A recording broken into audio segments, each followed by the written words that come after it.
네, 우리 전후 좌우에 계신 분들과 한번 인사할까요? 반갑습니다. 반갑습니다. 안녕하세요. 반갑습니다. 오늘은 사무엘하 1장 1절로 16절인데요. 큐티 책으로는 주일 본문입니다. 지난 주일 본문.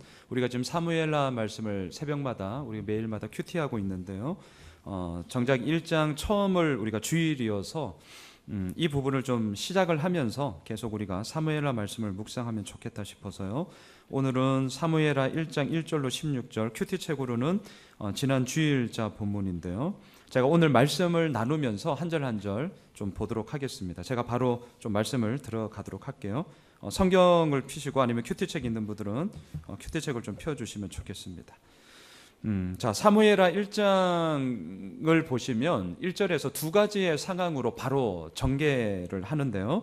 자, 여러분 1절을 우리 한 목소리로 함께 읽겠습니다. 시작.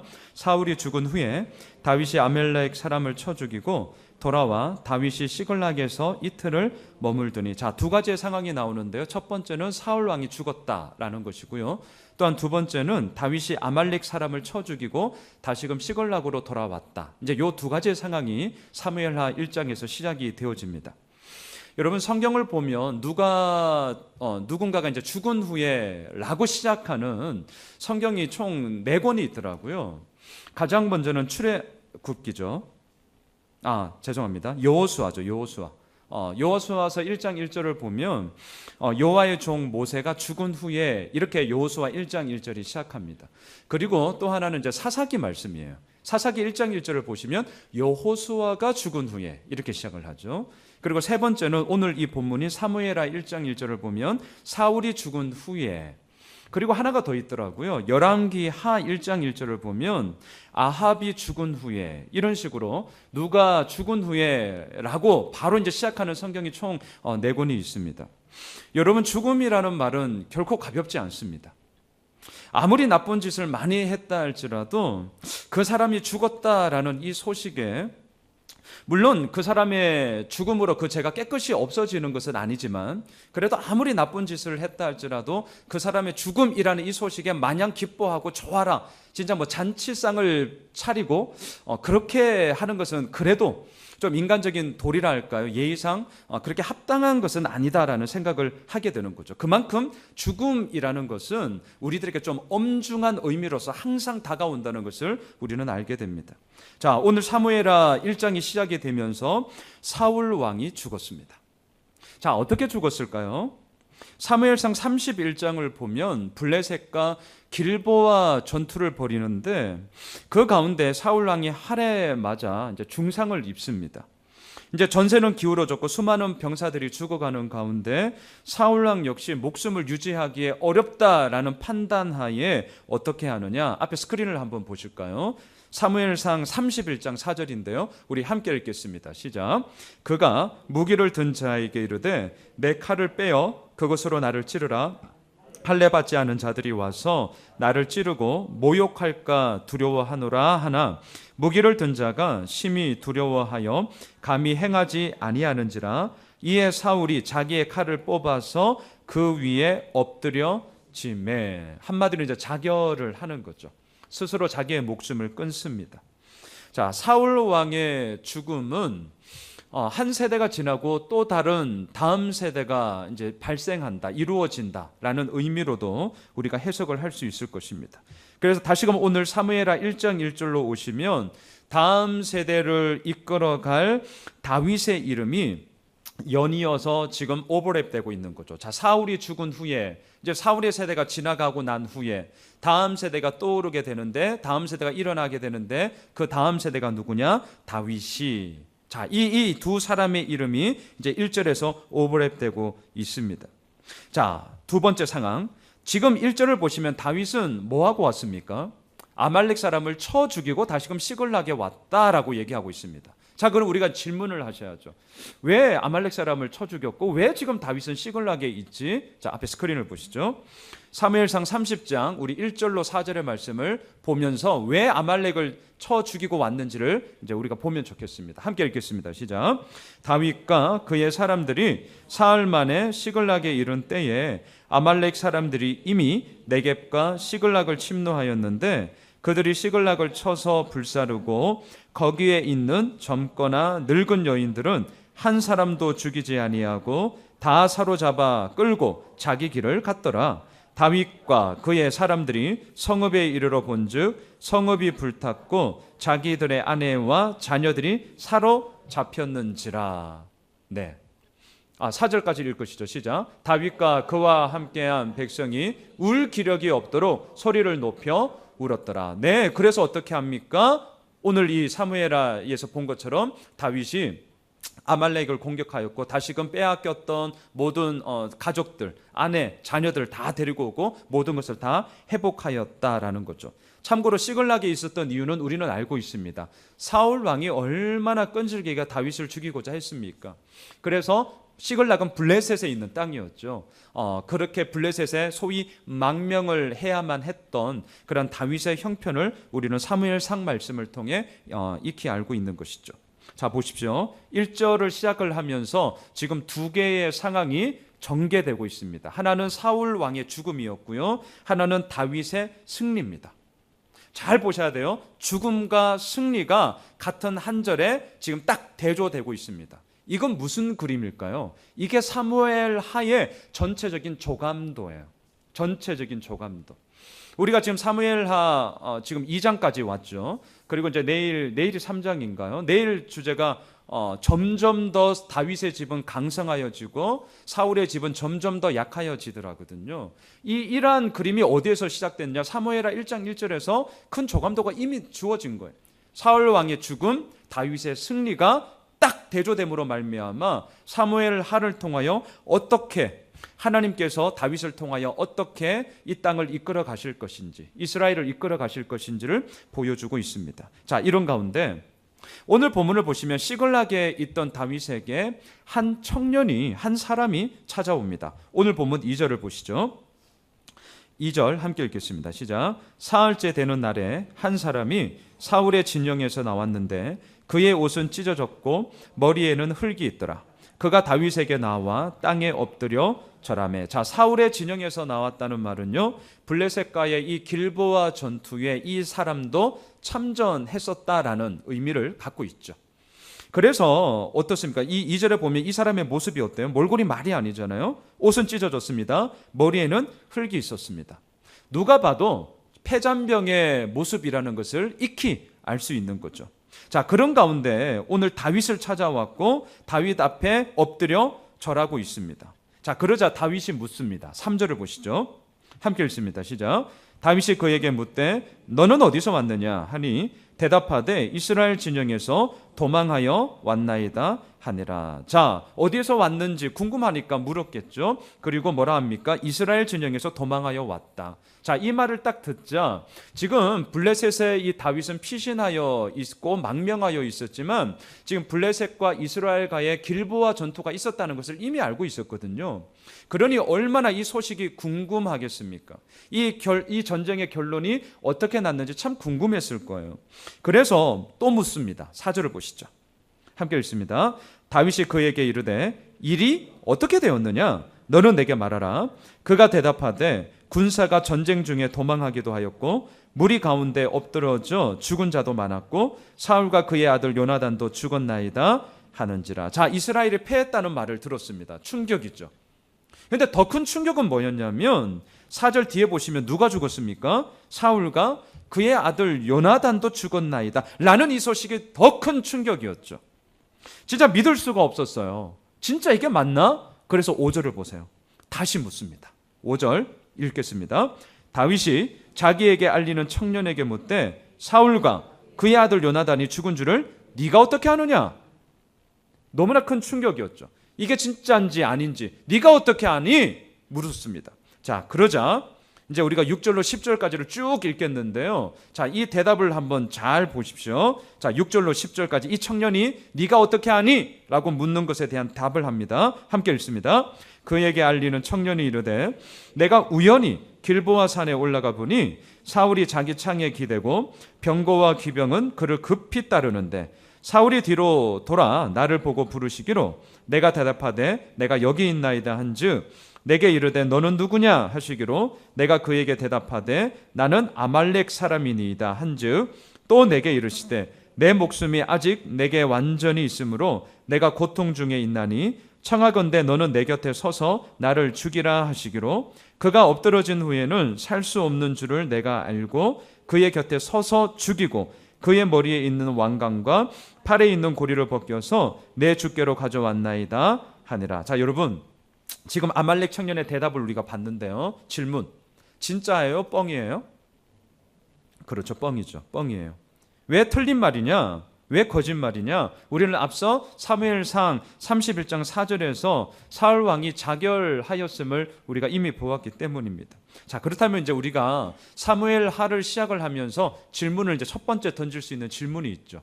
누구나 상식적으로 던질 수 있는 질문. 그게 뭐죠? 왜 이 아말렉 청년은 굳이 거짓말을 했을까? 이제 이 질문을 당연히 이 본문을 읽으면서 우리는 던지게 되는 거죠. 여러분, 거짓말을 한다는 것은 거짓말을 해서라도 뭐가 있어요? 유익이 있어서 그렇죠. 이익이 있어서 그렇죠. 얻을 게 있어서 그렇죠.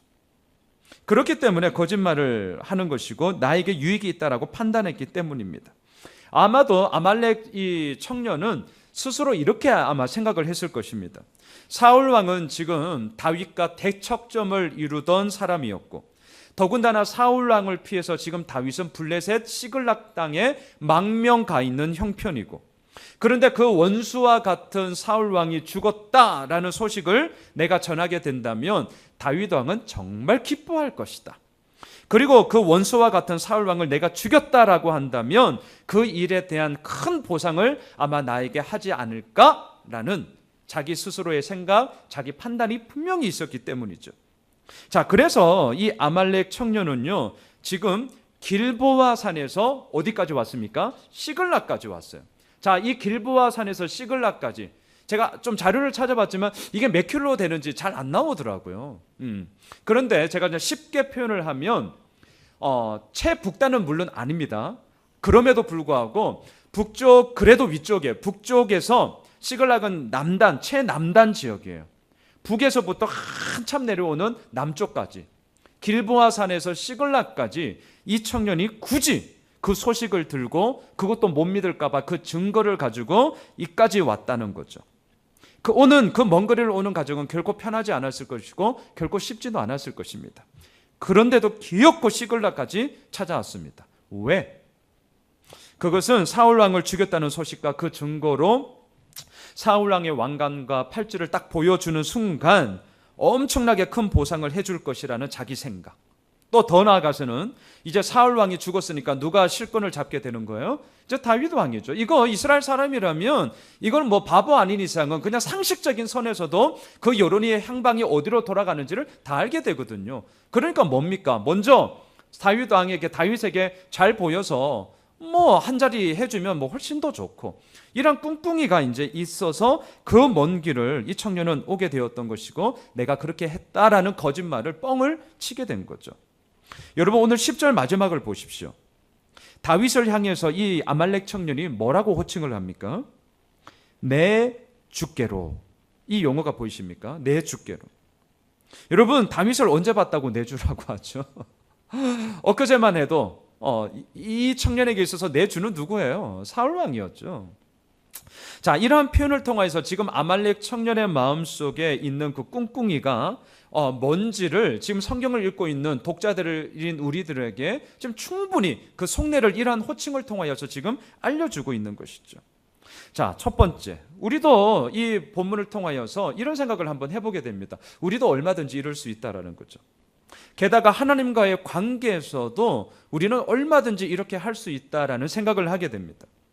왜냐하면 나름 열심을 다해 일했고 나름 최선을 다했고 이 아말렉 청년도 나름, 물론 자기 판단과 자기 생각이었지만 나름 최북단인 길보아 산에서 최남단인 시글락까지 오느라고 얼마나 애썼겠어요. 얼마나 고생했겠습니까? 진짜 애쓴 거죠. 최선을 다한 거죠. 하지만 자기와 생각했던 것과는 우리가 뒤에서 본문을 보겠지만 전혀 다른 180도 다른 결과를 얻게 되지 않습니까? 그 이유가 뭡니까? 아말렉 청년은 다윗이 진짜 어떤 사람인지를 몰랐기 때문입니다. 제가 새벽에도 이미 몇 번을 말씀을 드렸지만 사무엘하를 읽으실 때는 절대로 이 다윗의 이 입장이 있는데요. 특별히 다윗은 정치가였다는 거. 두 번째, 다윗은 군인이었다는 거. 그리고 무엇보다 세 번째, 다윗은 신실한 하나님의 사람이었다는 거. 이거 절대 잊으시면 안 됩니다.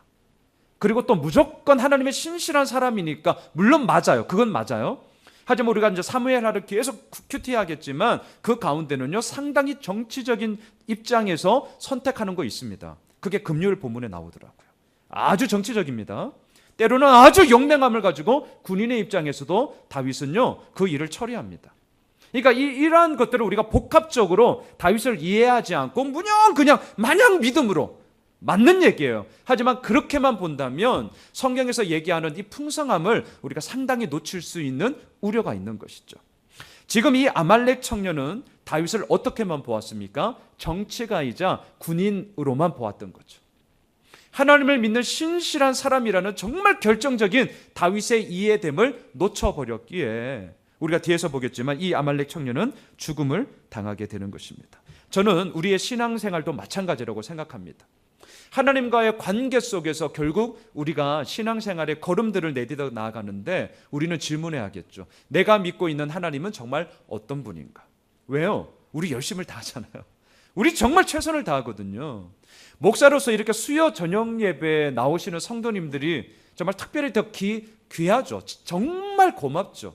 왜? 하루 일과 마치고 이 중에는 저녁 식사도 제대로 하지 못하고 피곤한데, 저는 늘 그 생각하는데 저는 목사 아니면요, 저는 안 와요. 그냥 쉴 것 같아요. 하루 일과 마치고 피곤한 몸을 이끌고 그래도 정말 이 시간 기도하기 위해서 말씀 그래도 듣고 자 이렇게 나오신 것 자체가 너무나 감사한 거죠. 자, 그렇기 때문에 오늘 이 본문을 통해서 그러한 우리들에게, 우리 스스로에게 더 이 질문을 던졌으면 좋겠습니다. 이러한 나의 열심과 이러한 나의 최선과 또한 이러한 하나님의 사랑됨이 혹시라도 주님 내가 이렇게까지 했는데, 주님 내가 진짜 이 정도까지 했는데 라는 나를 좀 나에 대한 합당한 근거, 나에 대한 뭔가 좀 내세우고자 하는 이유로 변질되지 않는 그러한 진실한 하나님의 사랑의 고백으로서 우리가 나아갔으면 좋겠습니다. 진짜 이것을 놓쳐버리면 이 아말렉 청년이랑 우리랑 별다른 차이가 없기 때문이죠. 여러분, 그래서 세상에서도 이런 얘기 많이 하지 않습니까? 속도보다 중요한 것은 방향이다. 익히 알고 있는 얘기죠. 세상은 오늘도 누가 더 빨리 가느냐, 누가 더 높은 자리에 올라가느냐, 누가 더 많은 것을 차지하느냐, 엄청난 속도 경쟁 속에서 나아가고 있습니다. 특별히 휴대폰 광고들 보시면 다 무슨 경쟁이에요? 속도잖아요. 속도. 근데 그렇게 속도 경쟁에서 치열하게 싸워서 살아남은 자들이 결국 자신의 삶에 대해서 가끔은 허탈해하는 경우를 보게 되죠. 되게 헛헛해하시죠. 그 이유가 무엇입니까? 눈에 보이는 경쟁자와 싸워서 이기는 것에는 너무나 익숙하지만 막상 더 이상 싸울 경쟁자도 없고 내가 소위 최정상의 자리에 딱 섰을 때는 더 이상의 가야 할 길의 방향, 삶의 그러한 방향들에 대해서 놓쳐버리는 경우가 허다하기 때문이죠. 내 눈에 보이는 경쟁자가 있을 때는 여하튼 이기려고 막 애를 썼는데 막상 경쟁자가 없이 최정점에 딱 섰으면 그 자리에서 이제 이렇게 되는 거죠. 여러분, 오늘 우리가 이 아말렉 청년의 이 거짓을 통하여서도 우리는 이러한 부분들을 다시 한번 보게 되는 것입니다. 지난주 우리가 제자반에서 나눴던 내용 가운데 이런 것이 있었어요. 예수를 믿지만 내 안에 여전히 견고한 진으로 자리 잡고 있는 것이 무엇입니까? 이런 질문이 있었거든요. 저도 한번 생각을 해봤죠. 여전히 예수를 믿지만 내 안에 자리 잡고 있는 견고한 진은 뭘까? 그러다 가장 먼저 그냥 생각났던 게, 제가 지난주 제자반에서도 나눴지만 저 자신에게 있어서 여전히 그거였어요. 나 자신이 옳다라고 좀 보여주고픈 자기 증명의 이런 욕망이라 할까요? 자기 증명의 이런 좀 탐욕? 이게 여전히 내 안에 좀 이렇게 견고한 진으로 자리 잡고 있구나, 이런 생각을 참 많이 하게 되었습니다. 겉으로는 괜찮은 척, 아무렇지도 않은 척, 소위 이제 쿨한 척 할 때가 많이 있죠. 하지만 저 때로는요, 속으로 이게 뭐지? 불편한 마음 가질 때가 있고, 이렇게 대놓고 표현을 못하니까 속으로 마음 이렇게 끓일 때 있습니다. 그러면서 생각을 하는 거죠. 어떻게 하면 아주 나이스한 방법으로 욕 안 먹고 이것들을 좀 해결할 수 있을까? 소위 이제 손 안 대고 이제 코 풀겠다는 거죠. 그런 생각들을 할 때도 있는데요. 제가 늘 설교를 하는 이제 목사로서 이런 생각을 할 때가 있어요. 제가 설교할 때 이렇게 가끔 표현할 때가 있거든요. 여러분 이렇게 연약하고 이렇게 부족한 목사의 설교를 성도님들이 들어주시는 게 얼마나 감사한지 몰라요. 뭐 이런 식의 이제 표현들을 할 때가 있죠. 근데 막상 어떤 성도님이 정말 저에게 목사님 진짜 부족하고 연약하시네요. 이렇게 이제 저에게 말했다면, 자 여러분들 같으면 그 말 듣고 어떠실 것 같아요? 저 이 생각을 많이 하거든요. 근데 제가 왜 이 생각을 많이 하냐면, 제가 이 생각을 하는 이 예에 이름을 제가 붙였어요. 제가 뭐라고 이름을 붙였냐면 진정성 판별법이에요. 제가 발음이 좀 어렵네. 진정성 판별법. 100%예요. 이런 거죠. 제가 설교를 할 때 부족하고 이렇게 연약한 목사가 이렇게 이제 설교할 때 표현을 할 때가 있죠. 근데 이게 진짜 겸손함인지 하나님 앞에서 나의 나됨을 발견하면서 정말 함께 그냥 나누고자 하는 자기 고백인지, 아니면 소위 겸손 떨려고 얘기하는 것인지, 이것에 대한 판별법은 뭐냐면, 제가 이렇게 아무리 100번, 1000번, 10,000번 얘기해도 그 진정성이 때로는 헷갈릴 때가 있어요. 근데 100%일 때가 있어요. 그건 뭐냐면, 다른 분이 저에게 목사님 진짜 그렇게 해가지고 목회할 수 있겠어요? 진짜 말씀대로 연약하고 그렇게 부족해서 아직 그냥 더 좀 공부하고 오시죠? 이런 얘기를 제가 딱 들었을 때에 그때의 제 마음, 그게 100%예요. 그때 그 소리를 딱 듣고, 물론 기분은 나쁘겠죠. 그건 당연한 거겠죠. 하지만 그 말에 대해서 진짜 나의 나됨을 발견하면서 바라보면서 맞아, 진짜야, 이런 것이 있다면, 제가 그때 설교했을 때 연약하고 부족한 목사는 진짜 맞아요. 그런데 행여라도 감정적으로는 안 좋죠.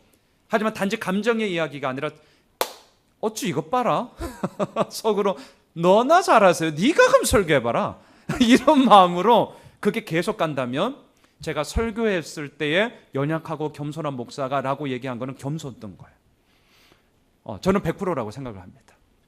내가 아무리 저 자신에 대해서 1000번, 10,000번 얘기해도 자칫하면 나의 포장이 될 수 있어요. 하지만 다른 누군가가 나에게 그 얘기를 했을 때 나의 마음의 향방이 어떻게 이루어지느냐, 그게 진짜인지 가짜인지 중도인지, 그거예요. 그거. 여러분, 이 부분을 우리가 좀 기억하면 좋겠는데, 자, 왜냐하면 지금 아말렉 청년은 거짓말을 해서라도 분명 자기에게 이익이 있다고 생각했기 때문에 최북단에서 최남단까지, 길보아 산에서 무려 시글락까지 다윗을 만나기 위해 찾아왔다니까요. 자기에게 이익이 있다 싶으면 목사라도 때로는 설교가 가장 강교한 자기 합리화의 툴이 됩니다. 여하튼 뭐 3, 40분 이 시간 뭐 방해할 사람 없잖아요. 여하튼 뭐 듣기 싫든 좋든 여러분들에게 호소할 수 있는 아주 강교한 툴이 될 수 있는 거죠. 우리가 얼마든지 이런 방법으로 악용하고 이용해 먹을 수가 있는 것들이 많이 있거든요. 하지만 아말렉 청년은 정말 중요한 것을 몰랐죠. 그게 뭡니까? 다윗이 어떤 사람인지를 몰랐다는 거죠. 우리도 마찬가지죠. 우리가 하나님 아버지 앞에 서 있고 우리가 열심을 다하고 최선을 다하고 좋습니다. 우리 반드시 그렇게 해야 됩니다. 하지만 그거에 앞서서 내가 믿고 있는 하나님이 정말 어떤 분인가, 이것을 우리가 간과해 버리고 소홀하게 한다면 그것만큼 허망한 것이 어디에 있겠냐라는 것이죠. 바라기는 오늘 수요 예배를 통하여서 또한 사무엘하 말씀을 우리가 계속 묵상해 가면서, 역사적인 스토리라서 때로는 참 재미있어요. 그리고 대개 우리들의 실질적인 어떤 선택의 기준이나 내 마음을 돌아보는 것이나 아니면 사고의 여러 가지 입장에서 바라볼 때에 그런 얻을 수 있는 소위 레슨들이 역사서에는 참 많습니다. 하지만 그것보다 더 중요한 것, 오늘 본문 가운데서 하나님은 어떤 분인가를 우리가 놓쳐버린다면 이러한 사무엘하 말씀마저도 한편으로는 자기 처세술의 또 하나의 그냥 도구로서 변질될 수 있는 우려가 많이 있다는 것, 이걸 우리가 좀 기억을 하면 좋겠습니다. 자, 한편 아말렉 청년의 이러한 거짓 보고에 대해서 다윗의 반응을 보길 원하는데요, 먼저 좀 결론부터 말씀을 드린다면 이 다윗의 입장에서 이 아말렉 청년의 보고가 진짜인지 거짓인지에 대한 판별은 다윗이 이게 거짓이야, 이게 진짜야 라는 것에 대해서 어떤 입장을 가졌는지는 몰라요. 그럼 왜 죽였느냐? 이제 그걸 좀 보려고 합니다. 이게 거짓말인지 진짜인지는 몰랐어요. 하지만 왜 죽였느냐? 자, 먼저 11절 12절을 보겠습니다. 오늘 보면 11절 12절 읽겠습니다. 시작. 이에 다윗이 자기 옷을 잡아 찢음에 함께 있는 모든 사람도 그리하고 사울과 그의 아들 요나단과 여호와의 백성과 이스라엘 족속이 칼의 죽음으로 말미암아 저녁 때까지 슬퍼하여 울며 금식하니라. 자, 다윗의 반응이 어떻습니까? 옷을 찢고 애통해야 합니다. 그리고 이건 다윗 왕만이 아니라 그와 함께 있던 모든 사람들의 반응이었습니다. 그리고 언제까지 금식합니까? 저녁 때까지 금식하였습니다. 그렇죠. 오늘 본문에서. 자, 이런 상황에서 아말렉 청년의 그 모습을 한번 상상해 보세요. 자, 이 사람이 다윗이 있던 시글락까지 아침에 왔는지 점심 때 왔는지 아니면 저녁 말미에 왔는지 그건 모르겠어요. 뭐 오늘 본문에 안 나오니까. 언제 왔는지 우리는 정확하게 모르지만 여하튼 간에 저녁 때까지 이 소식을 듣고 금식하며 애통해하는 모습을 보면서 무슨 생각을 했겠냐고요. 아말렉 청년이 아마 엄청나게 당황했을 거예요. 왜냐하면 본인은 원수와 같은 사울 왕이 죽었다, 그리고 이 물증까지 있습니다라는 이런 것을 딱 전했을 때에 다윗이 아마 엄청나게 좋아하면서 금식이 아니라 잔치를 베풀 줄 알았거든요. 칭찬을 엄청나게 해줄 줄 알았거든요. 그런데 이게 웬일입니까? 번지수를 완전히 잘못 찾아온 거죠. 아니, 옷을 찢으며 막 애통해하며 저녁까지 금식을 하고 있는 거죠. 이제 이 아말렉 청년의 생각 속에는 완전히 이제 멘붕이 일어나게 된 것 아니겠습니까? 자, 이런 가운데 다윗이 마지막으로 아말렉 청년에게 묻습니다. 13절을 보세요. 함께 읽겠습니다. 시작. 다윗이 그 소식을 전한 청년에게 묻되 너는 어디 사람이냐? 대답하되 나는 아말렉 사람 곧 외국인의 아들이니이다 하니. 자, 앞서 질문을 통해 이 청년이 아말렉 사람이라는 것을 알고 있었죠. 자, 그래서 너는 어디 사람이냐라는 질문은 보다 더 자세한 이 출신을 소위 출신 성분을 이제 묻는 것인데요. 자, 대답을 한번 보세요. 13절의 대답. 뭐라고 대답하죠? 나는 아말렉 사람 곧 외국인의 아들이니이다. 자, 여기서 외국인이라는 말은요, 이스라엘 땅에 오랜 기간 체류하면서 소위 그 나라 백성으로 귀화한 자들 얘기합니다. 오늘날로 말하면 귀화. 그 나라 백성으로 이제 귀화를 한 외국인을 뜻합니다. 자, 그렇다면 귀화한 외국인의 아들로서 이 아말렉 청년은 아마 오랜 시간 이스라엘을 살았을 것이고, 더 중요한 게 있어요. 단지 이스라엘을 살았다는 그 영토만의 이야기가 아니라 이스라엘을 살기 위해서는 뭘 지켰을까요? 이스라엘 백성들이 지키고 있던 율법을 지켰겠죠. 그 당시의 그 법, 그 사회적인 시스템인 율법을 이 아말렉 청년 역시 귀한 자의 자손으로서, 외국인의 아들로서 그렇게 지켜나가며 살았다는 거예요. 이게 이제 중요한 건데요. 자, 이 얘기를 딱 듣자 다윗이 아말렉 청년에게 이렇게 말합니다. 마지막 14절로 16절을 읽고 제가 말씀 정리하겠습니다. 함께 읽겠습니다. 다윗이 그에게 이르되 내가 어찌하여 손을 들어 여호와의 기름 부음 받은 자 죽이기를 두려워하지 아니하였느냐 하고, 다윗이 청년 중 한 사람을 불러 이르되 가까이 가서 그를 죽이라 하매 그가 침에 곧 죽으니라. 다윗이 그에게 이르기를 내 피가 내 머리로 돌아갈지어다 내 입이 내게 대하여 증언하기를 내가 여호와의 기름 부음 받은 자를 죽였노라 함이니라 하였더라. 자, 여호와의 기름 부음 받은 자라는 표현이 무려 2번이나 반복되고 있습니다. 지금 이 아말렉 청년의 보고가 참인지 거짓인지 다윗은 지금 몰라요. 그럼에도 불구하고 왜 이 아말렉 청년이 죽었느냐? 그것은 여호와의 기름 부음 받은 자를 죽였다라고 본인 스스로가 그 얘기를 했기 때문입니다. 더군다나 이 사람은 누구입니까? 외국인의 아들이었습니다. 다시 말할까요? 유대인으로 귀화한 이스라엘 백성 속에서 함께 살며 율법을 지켰던 그 사람의 자손으로서, 본인도 그 율법을 지켰던 자로서 살아갔던 사람이라는 거죠. 어쩌면 물론 역사에서 만약에 이런 것은 한편으로는 뭐 그렇게 큰 의미는 없는 거지만 그럼에도 불구하고 이 외국인의 아들이 아니라 단지 그냥 아말렉 사람이었다면 행야라도 죽였을까라는 생각을 하게 됩니다. 모르니까 몰라서 그렇게 한 것에 대해서는 뭐 한 번쯤이야 그래도 우리가 좀 뭐 넘어간다라는 표현은 오늘 본문에서 좀 안 맞긴 하지만 그래도 좀 이렇게 나아갈 수 있을 텐데, 이 자는 분명히 이스라엘 백성들과 함께 거했던 자였기 때문에 율법을 지키며 살았던 자이기 때문에 하나님의 기름 부으심이라는 것이 어떠한 의미인지를 알고 있었던 자였죠. 여러분, 다윗은 앞서도 말씀드렸지만 정치가이자 군인이자 무엇보다도 하나님을 신실하게 믿는 하나님의 사람이었다는 것을 기억하십시오. 만약에 정치가이자 군인으로서만 다윗이 오늘 사무엘하 1장에 등장했다면 이 자 죽일 필요 없습니다. 왜? 원수를 죽였는데요. 왜? 이 모든 사울 왕의 죽음을 통하여서 자기가 이제 이스라엘의 왕으로서 등극할 날만 남았는데요. 왜? 이스라엘의 모든 여론이 이제는 다윗에게 집중하면서 나아갈 것이 뻔한데요. 대세는 이미 다 기울어졌는데요. 기울어진 운동장에서 이제 다윗이 뛰어나가면 되는 건데요. 정치가이자 군인이었다면 오늘 사무엘하 1장의 말씀은 완전히 판이하게 달라지겠죠. 하지만 그것이 아니라 다윗은 하나님을 믿는 신실한 하나님의 사람이었다는 거죠. 자, 그렇기 때문에 다윗은요, 우리가 이미 사무엘상을 통하여서 보았지만 두 번이나 사울 왕을 죽일 기회가 있었지만 죽이지 않았습니다. 이유가 무엇입니까? 하나님의 기름 부음 받은 자를 내가 칠 수 없다는 거였죠. 앞에 스크린을 한번 보시죠. 사무엘상 24장 5절과 6절 보실까요? 함께 읽습니다. 시작. 그리한 후에 사울의 옷자락 뱀으로 말미암아 다윗의 마음이 찔려 자기 사람들에게 이르되 내가 손을 들어 여호와의 기름 부음을 받은 내 주를 치는 것은 여호와께서 금하시는 것이니 그는 여호와의 기름 부음을 받은 자가 됨이니라 하고, 그래서 사울 왕을 죽이지 않았습니다. 하나만 더 보겠습니다. 사무엘상 26장 8절 9절입니다. 읽습니다.